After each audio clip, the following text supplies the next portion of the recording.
So dahil nga po tuloy-tuloy ang banat ni General Casimero sa bagong 3 Division Champion na si Bam Rodriguez, kung saan mga boss, sinabihan nito si Bam na easy fight lang ito kay Inoue. Masarap lang daw na pagkain si Bam kagaya ng chocolate para kay Inoue. At sa huling banat nga po mga idol ni Cuadro Alas kay Bam, sinabihan nito ang batang 3 Division Champion na hindi pa daw talaga ito ready sa laban sa Japanese Monster. Subalit sinagot nga ito mga idol ng isang avid fan ni Bam ang mga palaging patutsada ni Casimero sa kanya. Ano yan ang fan mga boss? Wala daw sila pakialam sa opinion ng Casimero. Sino ba daw siya para sabihan si Bam ng ganito na hindi pa ito ready sa laban kay Inoue? Well, alam naman natin mga idol na magandang option talaga si Bam para kay Casimero sakaling ayaw talaga lumaban sa kanya si Inoue. Nakitaan kasi ni Alas ng kahinaan si Bam sa naging laban nito kay Vargas, kung saan mga boss nakatanggap ito ng maraming suntok kay Vargas. Buti na lang talaga mga boss, hindi malakas ang suntok ni Vargas na mga kinain ni Bam. Kung mga suntok yun ni Inoue o di kaya ni Casimero ang tinanggap ni Bam sa bakbakan, malamang mga idol round 1 pa lang tulog na itong si Bam.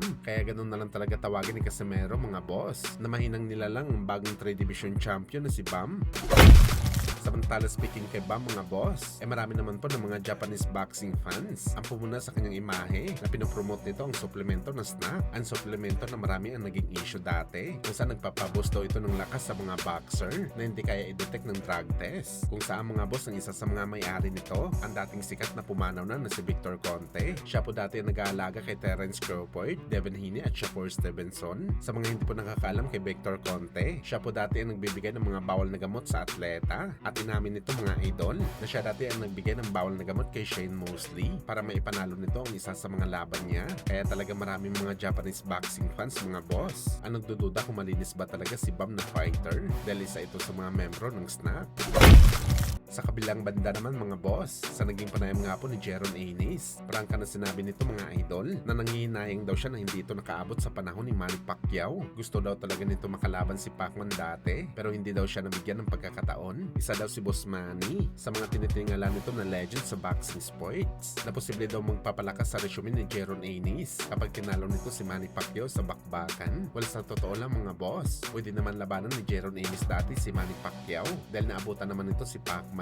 Lumalaban na si Jeron Anis at sikat na ito sa 147 pounds nung pinalaga ni Pacman si Keith Thurman. Sa ngayon mga idol, malabo na talaga manalo si Pacman kay Jeron Anis. Pero malaki ang tiwala natin mga boss na kung lumaban si Jeron Anis kay Pacman nung nilabanan nito si Keith Thurman, malamang hindi na ito undefeated ngayon para sa ating mga idol. Hindi pa kasi natin nakita mga boss si Jeron Anis na lumaban sa mga totoong malakas na fighter. Puro mga class B fighter ang kanyang tinalo. Hindi pa nito nasubukan ang lakas ng isang elite na fighter kagaya ni Pacman sa bakbakan.